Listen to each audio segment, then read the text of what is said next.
अली जान, क्या कुछ ऐसा है जो तुम हमें आयशा के बारे में बताना चाहते हो? वैसे काफी मुख्तलिफ लगती है ये।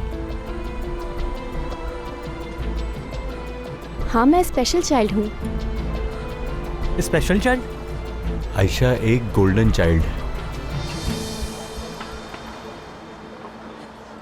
Golden child. गोल्डन चाइल्ड तो नहीं हूँ मैं अली जान। गोल्डन चाइल्ड सिंड्रोम में माँ बाप एक परफेक्ट बच्चे का ख्वाब देखते हैं, लेकिन परफेक्ट होना मुमकिन नहीं होता। इसीलिए जब ऐसे बच्चे बड़े हो जाते हैं तो वो पेरेंटल प्रेशर में दब के जहनी मरीज बन जाते हैं। बिल्कुल। क्या ऐसा भी कोई सिंड्रोम होता है?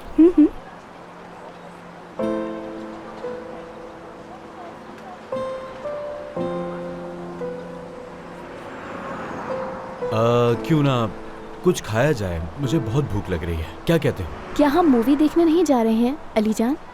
जा रहे हैं। थोड़ा टाइम था तो सोचा कॉफी पी ले। ठीक है, बात सुनिएगा।